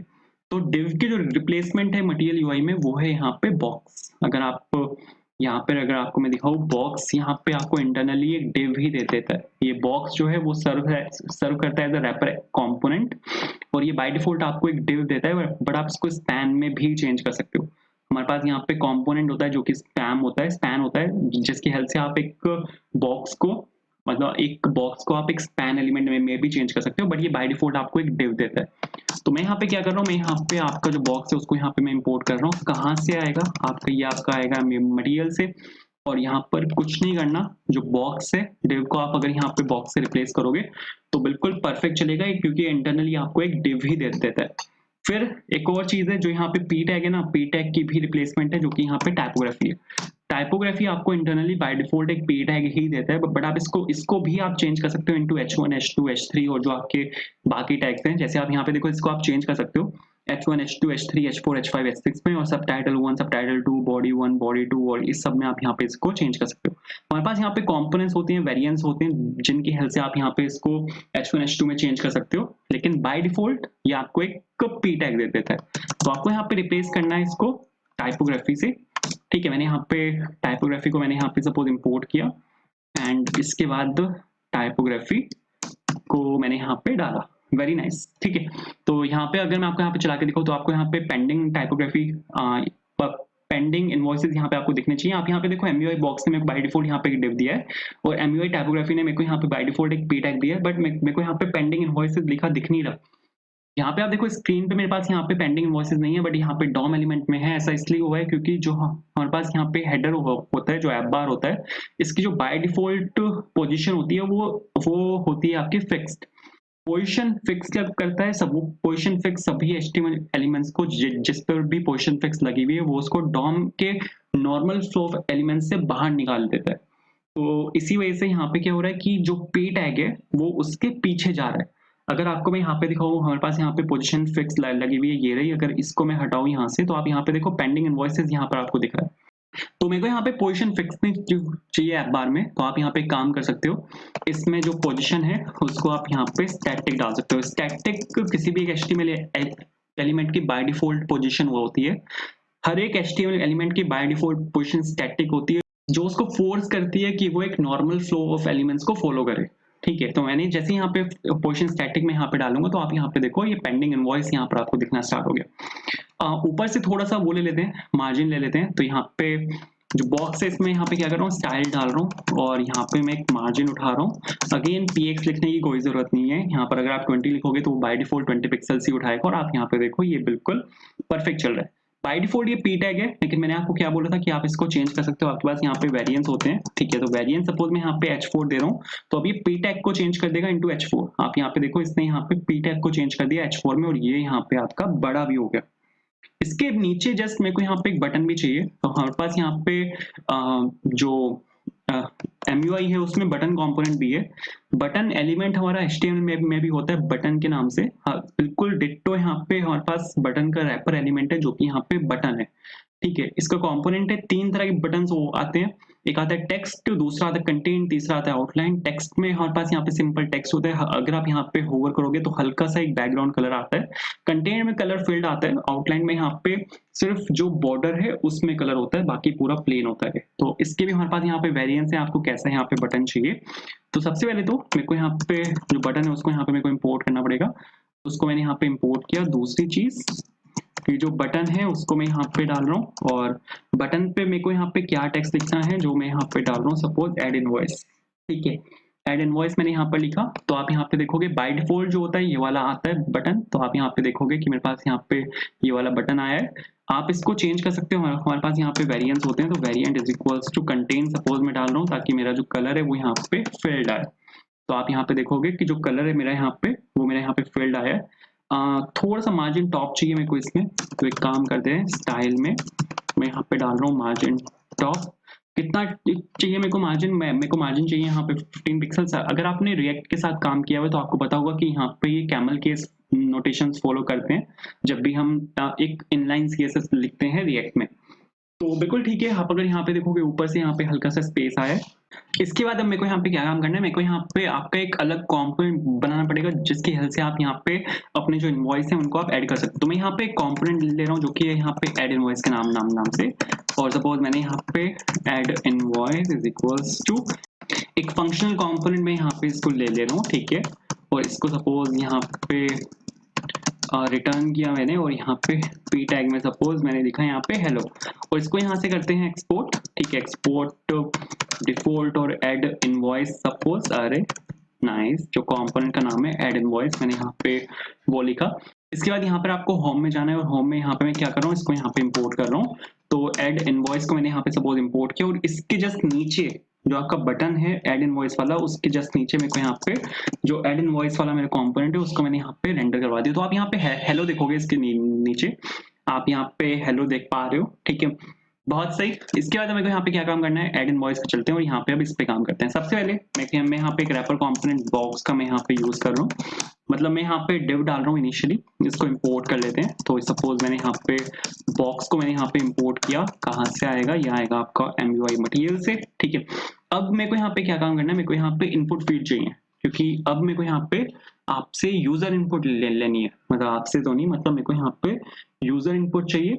तो उसके लिए मेरे को यहाँ पे इनपुट फील्ड चाहिए होंगी। तो सबसे पहले तो यहाँ पे काम करते हैं, एक हेडिंग डाल देते हैं, जो कि होगा यहाँ पे ऐड इनवॉइस के नाम से। अब इसके जस्ट नीचे मेरे को यहाँ पे एक बॉक्स के एक डिव के अंदर मैं यहाँ पे इसको रैप कर रहा हूँ, और अब मेरे को यहाँ पे टेक्स्ट फील्ड चाहिए। तो जैसे हमारे पास होता है input type is equals to text, HTML में एक बहुत एक कॉमन एलिमेंट है input type is equals to text, input type is equals to number, input type is equals to email, input type is equals to date. इन सब की replacement है एमयूआई में टेक्स्ट फील्ड। ठीक है, टेक्स्ट फील्ड का हम यहाँ पे यूज कर सकते हैं। तीन तरह की टेक्स्ट फील्ड आती है अपने पास, एक आती है स्टैंडर्ड, ठीक है, एक आती है बॉर्डर वाली जिसमें बॉर्डर होता है, एक आती है फील्ड। हाँ, ये आउटलाइन आती है, फील्ड आती है, स्टैंडर्ड आती है। ठीक है, बाय डिफॉल्ट आउटलाइन होती है, आप यहाँ पे इसको वेरिएंट में चेंज करके इसको स्टैंडर्ड कर सकते हो। हमें यहाँ पे स्टैंडर्ड वाली चाहिए। कुछ नहीं करना, टेक्स्ट फील्ड को यहाँ पे सीधा इसको इंपोर्ट करना है, कर लेना है, और ये आपका input type is equals to text का एक रैपर है। तो यहाँ पर सबसे पहले तो टेक्स्ट फील्ड को मेरे को यहाँ पे इंपोर्ट करना पड़ेगा। टेक्स्ट फील्ड को मैंने यहाँ पे सपोज इंपोर्ट किया और टेक्स्ट फील्ड यहाँ पर लिखी मैंने। ठीक है, और अगर आपको मैं यहाँ पे बस इतना करके सेव करवा के वापस चलते हैं तो आप यहाँ पे देखो मेरे पास यहाँ पे एक टेक्स्ट फील्ड आ चुकी है। तो suppose hello from code for interview, user input लेने के लिए मेरे पास यहाँ पे जो टेक्स्ट फील्ड है वो मेरे पास यहाँ पे आ चुकी है। आप यहाँ पे क्या कर सकते हो, सबसे पहले तो वेरिएंट आप यहाँ पे चेंज कर सकते हो। वेरिएंट मेरे को यहाँ पे स्टैंडर्ड चाहिए, जहाँ पर मेरे को सिर्फ बॉर्डर बॉटम चाहिए और मेरे को यहाँ पे कुछ नहीं चाहिए, कुछ इस तरह चाहिए मेरे को यहाँ पे। तो आप यहाँ पे देखो बिल्कुल यहाँ पे मस्त चल रहा है। दूसरी चीज, आप यहाँ पे प्लेस होल्डर भी डाल सकते हो। ठीक है, प्लेस होल्डर क्या होता है? प्लेस होल्डर एक हिंट होता है यूजर को कि आप इसमें क्या चीज फिल कर सकते हो। सपोज मैं यहाँ पर लिख रहा हूँ एंटर और वेंडर नेम। ठीक है, एंटर वेंडर नेम मैंने यहाँ पर लिखा, तो ये यहाँ पर एक हिंट आएगा एंटर वेंडर नेम के नाम से। बिल्कुल ठीक है, तो इसी तरह से मेरे को यहाँ पे बाकी टेक्स्ट फील्ड्स भी चाहिए। आप अगर यहाँ पे देखोगे तो मेरे को यहाँ पे 4-5 टेक्स्ट फील्ड चाहिए। तो एक तो मेरे को यहाँ पे वेंडर के लिए चाहिए, दूसरी टेक्स्ट फील्ड मेरे को यहाँ पे चाहिए आपके प्रोडक्ट के लिए, जहाँ पर आप अपना प्रोडक्ट का जो नाम है उसको मेंशन कर सकते हो। तीसरी चीज, कितने अमाउंट का आपने वो सामान खरीदा है, आपको वहां पे ये फिल करना है इन रुपीज। ठीक है, आपने कब वो सामान खरीदा है आपको यहाँ पे वो डालना है, तो एंटर डेट एंड। बिल्कुल सही है। तो अगर आप यहाँ पे वापस जाके देखोगे, इसको एक सेकंड सेव कर लेते हैं, इसको यहाँ से करते हैं क्लोज, तो मेरे पास यहाँ पे जो सभी टेक्स्ट फील्ड्स हैं वो यहाँ पर आ चुकी हैं। सबसे पहली चीज, जो एंटर अमाउंट है उसमें मैं अल्फाबेट्स एंटर नहीं कर सकता, मेरे को यहाँ पे ये रिस्ट्रिक्शन डालनी है। तो इसकी रिस्ट्रिक्शन हम डालने के लिए हम यहाँ पे कर सकते हैं type is equals to number, जैसे एचटीएमएल में होता है। एचटीएमएल में हम क्या करते हैं, input type is equals to text लिखते हैं, ताकि वहां पे यूजर टेक्स्ट और नंबर्स दोनों चीजें एंटर कर सकता है। Text is equals to email लिखते हैं, ताकि वो कुछ हिंट दे दे हमें कि यहाँ पर आप ईमेल एंटर करना चाहते हो। Text is equals to date लिखते हैं। ठीक है, type is equals to text बोल रहा हूँ, type is equals to date लिखते हैं। यहाँ पर भी हम type is equals to date लिख सकते हैं, ताकि ये जो मेरी यहाँ पे ये है चेंज हो जाएगी मेरी यहाँ पे एक डेट पिकर में। ठीक है, ये HTML का डेट पिकर है बिल्कुल प्रॉपर। और जैसे मैंने यहाँ पे नंबर लिखा, तो आप यहाँ पे देखो ये मेरा यहाँ पे नंबर में चेंज हो गया, और अब मैं यहाँ पे अल्फाबेट्स को एंटर नहीं कर सकता, अब यहाँ पे सिर्फ नंबर एंटर होगा। इसके जस्ट बाद में मेरे को यहाँ पे क्या काम करना है, मेरे को यहाँ पे एक बटन भी चाहिए, तो एक बटन भी ले लेते हैं। तो यहाँ पे सपोज मैंने बटन लिया एंड यहाँ पर एक बटन ले लेते हैं, और बटन का टेक्स्ट क्या होगा, बटन का टेक्स्ट होगा आपका यहाँ पे एड इनवॉइस के नाम से। ठीक है, और इसके वेरिएंट ले लेते हैं यहाँ पे कंटेंट। कलर फील्ड मेरे को यहाँ पे बटन चाहिए, ऊपर हम देख चुके हैं कैसे होगा ये कलर एड इनवॉइस यहाँ पर आ चुका है। मेरे को यहाँ पे दोनों के बीच में हल्का सा स्पेस चाहिए, वेरी नाइस। तो बिल्कुल ठीक है, इस पे मेरे को CSS भी हैंडल करनी है, क्योंकि अभी जितनी भी यहाँ पे टेक्स्ट फील्ड्स हैं वो आपस में यहाँ पे सभी चिपकी हुई है। और आप अगर यहाँ पे देखो तो ये इसका भी बुरा हाल है, इसको भी मेरे को यहाँ पे हैंडल करना है। तो यहाँ पर आप देखो इतना प्रोजेक्ट में बना चुका हूँ, और अब तक मैंने अलग से CSS हैंडल नहीं की, बस मैंने यहाँ पे मार्जिन लगाए हैं। ठीक है, यहाँ पर मैंने मार्जिन दिया था, और इस बटन के साथ मैंने यहाँ पे मार्जिन दिया था, बाकी मैंने एक भी CSS अब तक नहीं लिखी है। तो ये फायदा है MUI का, मटेरियल UI का ये फायदा है। और यहाँ पे तो मैं रिलेटिवली बहुत इजी कंपोनेंट्स यहाँ पे मैं यूज कर रहा हूँ, बहुत डिफिकल्ट कंपोनेंट्स भी है यहाँ पे जिनको आप यहाँ पे यूज कर सकते हो। ठीक है, बहुत ऐसे ऐसे कंपोनेंट्स हैं जिनको अगर आप HTML CSS की हेल्प से बनाने बैठोगे तो बहुत मेहनत लगती है। जैसे ड्रॉर कंपोनेंट मैंने आपको दिखाया था। ठीक है, ड्रॉर कंपोनेंट है, ब्रेड क्रम कंपोनेंट है। ये जो मैंने आपको यहाँ पे ड्रॉर कंपोनेंट दिखाया था, ये बहुत मेहनत लगेगी अगर आप सिर्फ सिंपल HTML की हेल्प से इसको बनाओगे। ब्रेड क्रम कंपोनेंट में भी मेहनत लगती है, पेजिनेशन में भी मेहनत लगती है, टैब्स बनाओगे उसमें मेहनत लगती है। तो ये बहुत इजी कर देता है, मतलब आपको CSS लिखने की जरूरत ही नहीं है। यहाँ पर अब हम पहली बार CSS लिखने जा रहे हैं, वो भी मैं यहाँ पे क्या कर रहा हूँ, अब भी मैं मार्जिन पैडिंग नहीं दूंगा। मैंने आपको क्या बोला है, ये आपस में चिपके हुए हैं, बस मेरे को इसमें इन दोनों के बीच में मार्जिन चाहिए, बस इतनी सी CSS है। तो यहाँ पर मैं क्या कर रहा हूँ, CSS को अगर आपको हैंडल करना है तो हम यहाँ पे यूज करते हैं स्टाइल्ड कंपोनेंट का।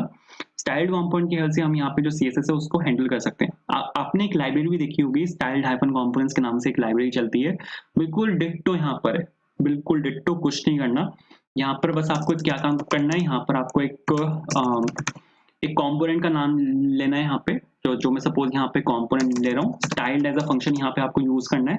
किसके ऊपर आपको सीएसएस चाहिए, मेरे को यहाँ पे इसके ऊपर सीएसएस चाहिए, ये जो यहाँ पे बॉक्स है, तो इस बॉक्स को मैंने यहाँ पे इसके अंदर पास किया, पैरेंथेसिस लगाने हैं और इस एक ऑब्जेक्ट लेना है, दैट्स इट। अब यहाँ पे इस ऑब्जेक्ट के अंदर आप जो कुछ भी लिखोगे वो सारी सीएसएस आपकी अप्लाई हो जाएगी इस वाले बॉक्स के ऊपर, बट एक कंडीशन है कि जो बॉक्स है प्लस अपडेटेड सीएसएस, ये बॉक्स प्लस अपडेटेड सीएसएस इस कंपोनेंट के अंदर है, तो आपको इस कंपोनेंट को यहाँ पे बॉक्स से रिप्लेस करना पड़ेगा। मतलब आपको बॉक्स को रिप्लेस करना है विद कंपोनेंट, क्योंकि जो अपडेटेड सीएसएस है विद बॉक्स वो आपके कंपोनेंट के अंदर है। क्या करना है मेरे को यहाँ पे, सबसे पहले तो मेरे को यहाँ पे मार्जिन टॉप डालना है, क्योंकि अगर आप यहाँ पे अगर आप देखो ना, ऐड इनवॉइस और बटन के बीच में कोई स्पेस ही नहीं है, तो मार्जिन टॉप मैंने यहाँ पे डाला 20 पिक्सल्स, ये दोनों के बीच में यहाँ पे स्पेस आ गया।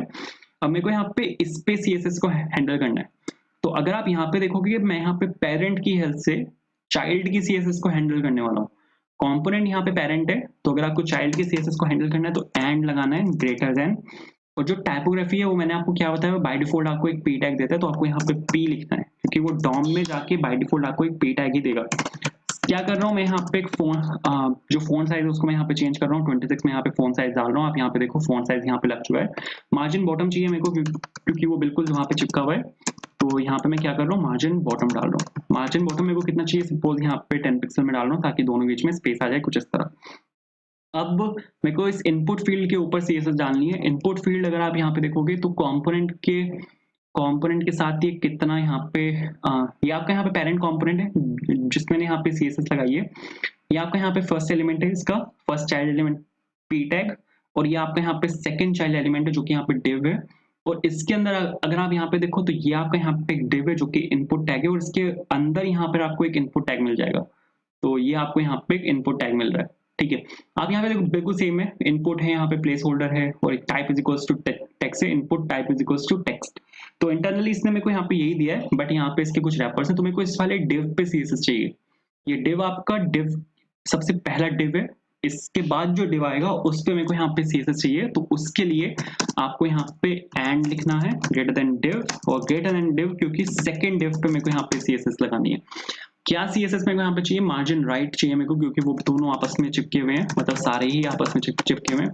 तो मार्जिन राइट मैंने यहाँ पे दिया सपोज 20 पिक्सल्स, तो आप यहाँ पे देखो दोनों के बीच में यहाँ पे स्पेस आया। एक मिनिमम विड्थ लेके चलते हैं, तो सपोज मिनिमम विड्थ यहाँ पे मैं डाल रहा हूँ आपकी 200 पिक्सल्स, क्योंकि एक इसकी जो विड्थ है वो काफी कम थी, तो अब सभी की जो विड्थ है वो यहाँ पे बराबर आ चुकी है। अब मेरे को यहाँ पे क्या काम करना है, मेरे को यहाँ पे इसको बाय डिफॉल्ट हिडन रखना है।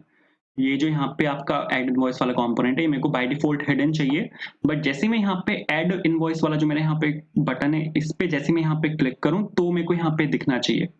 अब मेरे को यहाँ पे ये काम करना है, तो इसके लिए वापस जाना पड़ेगा मेरे को यहाँ पे होम के अंदर, और मेरे को यहाँ पे टॉगल करना है इस वाले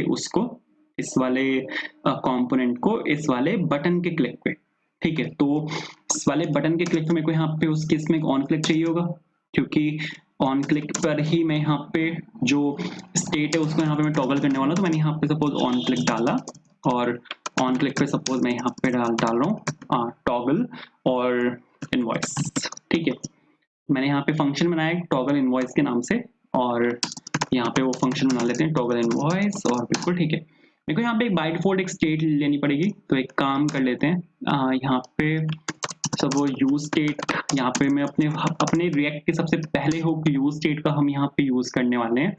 मैं यहाँ पे क्या कर रहा हूँ, कॉन्स्ट करके मैं यहाँ पे एक स्टेट बना रहा हूँ, किस नाम से, सपोज ऐड इनवॉइस के नाम से, ठीक है। और सेट ऐड इनवॉइस, ये मैंने यहाँ पे स्टेट का एक फंक्शन लिया, क्योंकि जो स्टेट का जो वेरिएबल होता है वो यहाँ पे कांस्टेंट होता है, रीड ओनली होता है, आप उसको डायरेक्टली अपडेट नहीं कर सकते, उसका स्टेट का फंक्शन चाहिए आपको इसको अपडेट करने के लिए। कहाँ से आएगा, हुक के अंदर से आएगा। क्या हुक है, हुक क्या आपका यहाँ पे यूज स्टेट। बाय डिफॉल्ट यहाँ पे मेरे को इसको फॉल्स रखना है, क्योंकि मैं यहाँ पे चाहता हूँ कि ये जो बटन का क्लिक है उस पर ये दिखे, तो बाय डिफॉल्ट मैंने यहाँ पे इसको फॉल्स रखा। लेकिन जैसे आपका बटन यहाँ पे क्लिक हो तो उस केस में मेरे को यहाँ पे इसको ट्रू कर देना है, और मेरे को यहाँ पे इसको दिखाना है उस केस में।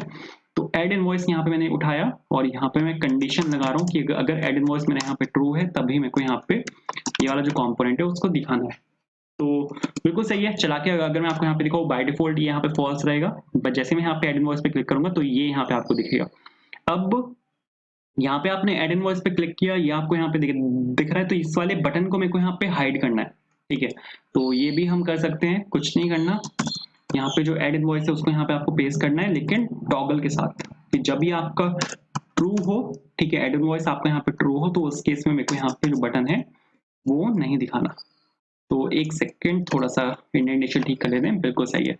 वापस चलते हैं, तो अगर यहाँ पे आपको मैं इसको ऐड इनवॉइस मैंने यहाँ पे क्लिक किया, तो आप यहाँ पे देखो वो बटन वहां से गायब हो गया और ये आपको यहाँ पे दिख रहा है। इसके बाद स्टेप बाय स्टेप जाएंगे। अब यहाँ पे मेरे को क्या काम करना है कि यहाँ पर अब यूजर कुछ भी अगर फिल करता है ना, वेंडर नेम डालता है, प्रोडक्ट नेम डालता है, अमाउंट डालता है, डेट डालता है, उस डेटा को मेरे को फेच करना है।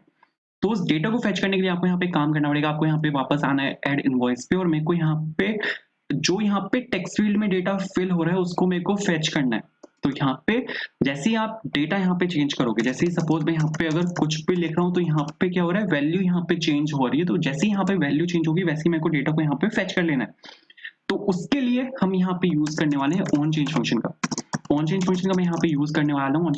ऑन चेंज फंक्शन आपका कॉल होता रहेगा जैसे ही आपका यहाँ पे टेक्स्ट चेंज होता रहेगा। तो ये जो टेक्स्ट चेंज जैसे जैसे यहाँ पे होता रहेगा वैसे वैसे आपका यहाँ पे जो ऑन चेंज फंक्शन है वो यहाँ पे कॉल होता रहेगा और वो मेरे को यहाँ पे जो आपका अपडेटेड टेक्स्ट है वो यहाँ पे देता जाएगा। तो मैं यहाँ पे क्या कर रहा हूँ, ऑन वैल्यू चेंज में यहाँ पे एक फंक्शन बना रहा हूँ और मैं यहाँ पे एक इवेंट पास कर रहा हूँ, क्योंकि इवेंट के अंदर से ही हमें यहाँ पे जो डेटा है वो यहाँ पे निकालना पड़ेगा। अगर आपने बेसिक जावास्क्रिप्ट और रिएक्ट की हुई है तो आपको ये चीज पता होगी। तो यहाँ पे सपोज मैं ये फंक्शन बना रहा हूँ जो कि है यहाँ पे ऑन वैल्यू चेंज और पीछे से मैं यहाँ पर एक इवेंट पास कर रहा हूँ। तो यहाँ पर मैंने एक ई लिया, ठीक है। अब जो भी डेटा यहाँ पे यूजर यहाँ पे फिल करेगा उसको मेरे को कहीं पे स्टोर भी कराना है। तो मैं यहाँ पे एक स्टेट में यहाँ पे बना रहा हूँ, स्टेट में यहाँ पे जो डेटा है उसको यहाँ पे मैं स्टोर कराने वाला हूँ। तो यूज स्टेट मैंने यहाँ पर लिया और सपोज एक सिंगल इनवॉइस आएगा यहाँ से, तो मैं यहाँ पे क्या कर रहा हूँ, एक सिंगल इनवॉइस यहाँ पे बना रहा हूँ, इनवॉइस और इसका फंक्शन जो कि है यहाँ पे सेट इनवॉइस और is equals to use state. और यूज स्टेट के अंदर हम एक डिफॉल्ट वैल्यू पास करते हैं, ठीक है, डिफॉल्ट वैल्यू हम यहाँ पे इसके अंदर पास करते हैं। तो एक डिफॉल्ट ऑब्जेक्ट में यहाँ पे इसके अंदर पास करने वाला हूँ। तो यहाँ पे suppose default object is equals to, और क्या क्या चाहिए मेरे को यहाँ पे, सबसे पहले तो अगर आप यहाँ पे देखो तो मेरे को यहाँ पे वेंडर चाहिए, ये यहाँ पे आपका वेंडर है। तो सबसे पहले तो मैंने यहाँ पे एक वेंडर लिया, ठीक है। ये आइडेंटिफिकेशन के लिए ये वाला ऑब्जेक्ट की यहाँ पे ये सब वैल्यूज हैं। तो सबसे पहले मैंने यहाँ पे वेंडर लिया। दूसरा यहाँ पे आपका प्रोडक्ट है, तो यहाँ पे सपोज मैंने यहाँ पे प्रोडक्ट लिया जो कि एक आपका स्ट्रिंग है। तीसरी चीज यहाँ पर आपका अमाउंट है, अमाउंट यहाँ पे एक नंबर है। तो यहाँ पे मैंने क्या कर रहा हूँ, यहाँ पे मैं अमाउंट ले रहा हूँ, इनिशियलाइज में यहाँ पे इसको डिफॉल्ट वैल्यू से कर रहा हूँ। तो मैंने यहाँ पे बाय डिफॉल्ट मैंने यहाँ पे 0 लिया। उसके बाद यहाँ पर आपका डेट है, तो मैंने यहाँ पे सपोज डेट लिया, बिल्कुल ठीक है। एंड एक एक्शन ले रहा हूँ मैं यहाँ पे कि बाय डिफॉल्ट ये जो आपका होगा ये यहाँ पे आपका पेंडिंग होगा। तो एक एक्शन मैंने यहाँ पे लिया कि बाय डिफॉल्ट, क्योंकि ये आपके सभी पेंडिंग इनवॉइसेज हैं। अगर आप यहाँ पे कोई भी इनवॉइस ऐड कर रहे हो तो बाय डिफॉल्ट वो आपके पेंडिंग स्टेट में जाएगा, बाद में आप उसको डन मार्क कर सकते हो। तो यहाँ पे बाय डिफॉल्ट जो मैंने यहाँ पे एक्शन लिया है वो मैंने यहाँ पे पेंडिंग लिया और यहाँ पे इसको मैं यहाँ पे इसके अंदर पास कर रहा हूँ डिफॉल्ट ऑब्जेक्ट, ठीक है। ये मैंने यहाँ पे इसके अंदर पास किया। तो अब जो इनवॉइस की बाय डिफॉल्ट वैल्यू होगी वो यहाँ पे ये होगी, ठीक है। उसके बाद अब मेरे को यहाँ पे क्या काम करना है, जैसे जैसे यहाँ पे वैल्यूज आती जाएगी सेट इनवॉइस के अंदर मेरे को यहाँ पे उसको सेट करते जाना। तो मैं यहाँ पे E dot target dot value करके यहाँ पे मैं इसको सेट कर रहा हूँ। लेकिन E dot target dot value यहाँ पे एक स्ट्रिंग की तरह सेट होगा और मेरे को यहाँ पे इसको इस ऑब्जेक्ट के अंदर यहाँ पे सेट करना है। तो आपको यहाँ पे एक ऑब्जेक्ट लगाना पड़ेगा, लेकिन जो ऑब्जेक्ट होता है वो की वैल्यू पेयर के साथ चलता है। तो आप यहाँ पे क्या काम कर सकते हो, आप यहाँ पे एक की डाल सकते हो कि वेंडर यहाँ पे की है और ये यहाँ पे इसकी वैल्यू है। बट अगर मैंने यहाँ पे वेंडर डाल दिया, बट मेरे पास यहाँ पे काफी सारी टेक्स्ट फील्ड है और अगर मैंने यहाँ पे सिर्फ वेंडर डाल दिया तो सभी यहाँ पे इस वेंडर के अंदर जाके सेव होते रहेंगे, क्योंकि सेम फंक्शन ऑन चेन जो यहाँ पे सेम फंक्शन है ये मैं बाकी सब में भी कॉल करने वाला हूँ। जो मेरे पास चारों टेक्स्ट फील्ड्स हैं, चारों टेक्स्ट फील्ड्स में सेम फंक्शन यहाँ पे कॉल होगा।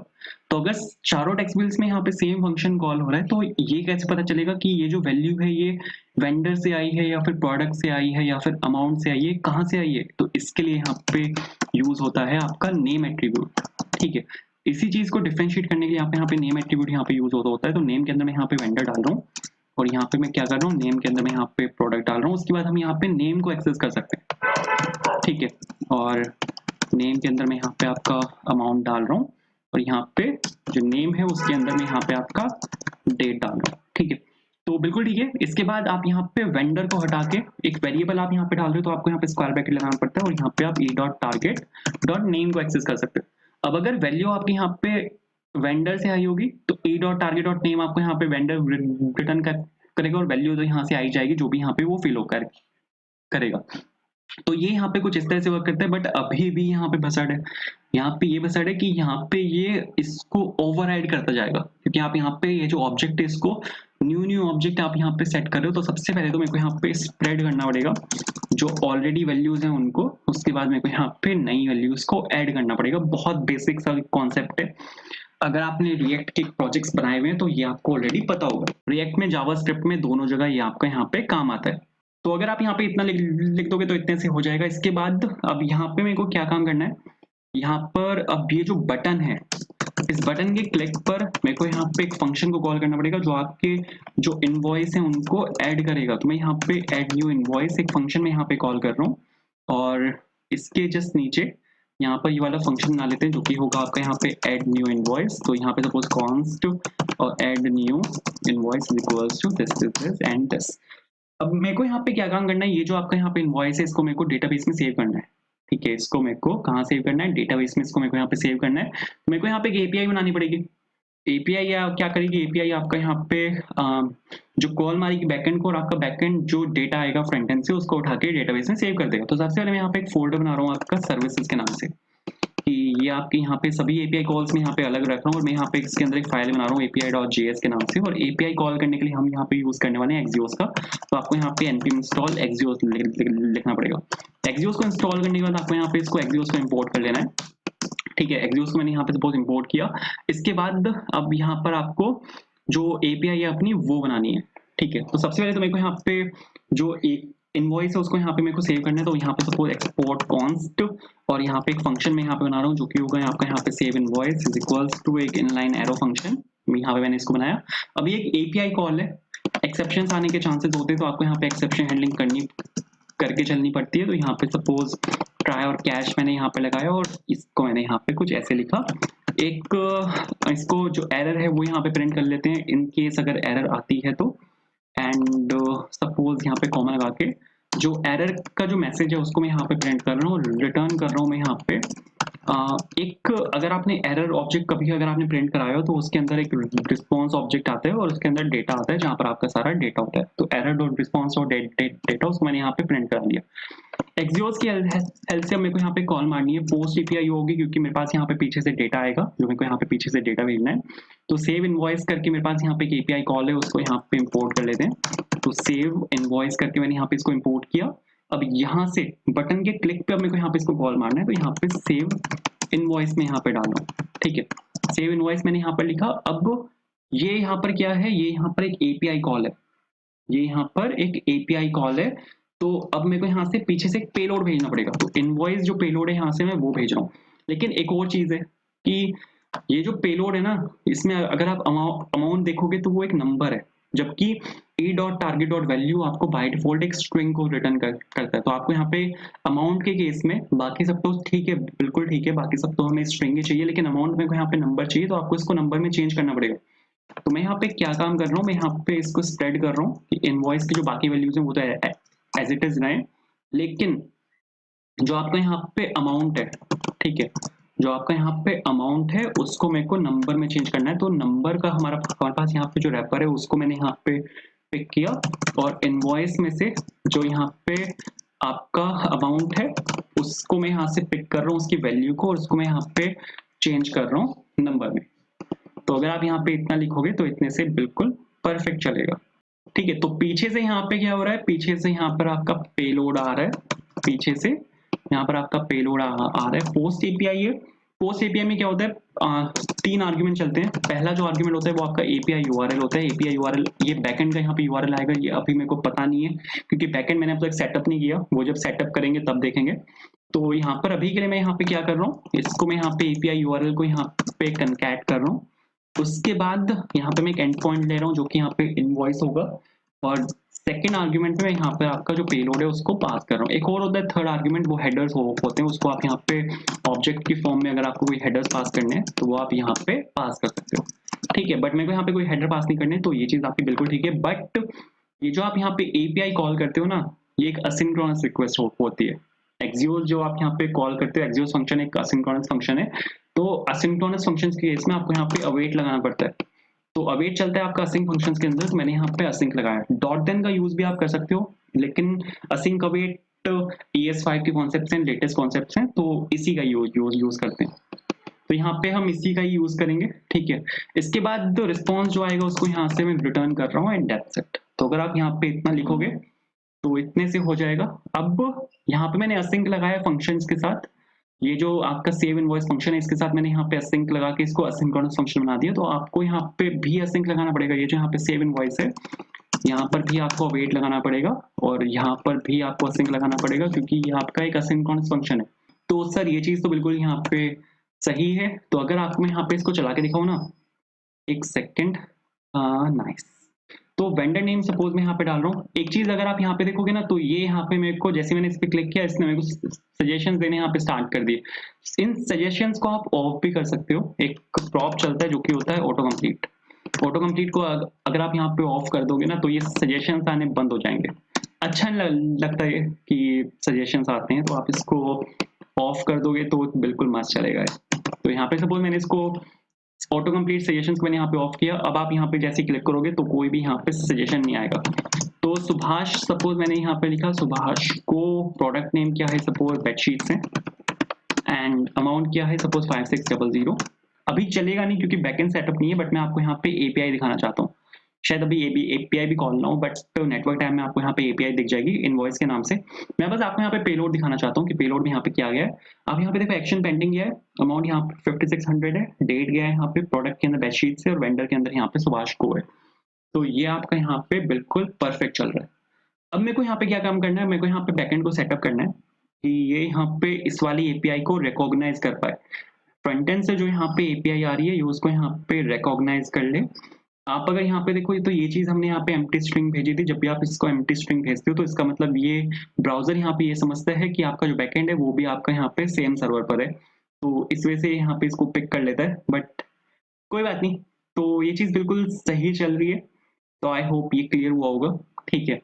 एंड नेक्स्ट वीडियो में बैकएंड को सेटअप करते हैं। इस वीडियो में काफी लंबी हो गई, तो इस वीडियो में बस इतना ही रखते हैं। नेक्स्ट वीडियो में हम क्या करेंगे, बैकएंड को हम सेटअप करेंगे, ठीक है। बैकएंड देखेंगे, बैकएंड का पूरा फाइल सिस्टम समझेंगे कैसे वर्क करता है बैकएंड, कौन कौन सी फाइल्स में बनानी होती हैं, तो वो सब हम देखेंगे इंटेल आईजे में। अगर आपको वीडियो पसंद आई हो यार लाइक करना, अगर आप चैनल पर नए हो सब्सक्राइब करना, कहीं पे अगर आप फंसते हो तो कमेंट करना। मैं पूरी कोशिश करूंगा आपका जो इशू है उसको रिजॉल्व करने की। See you in the next video. Next video का लिंक आपको कमेंट में मिल जाएगा, फर्स्ट कमेंट में, डिस्क्रिप्शन में मिल जाएगा, एंड स्क्रीन में मिल जाएगा।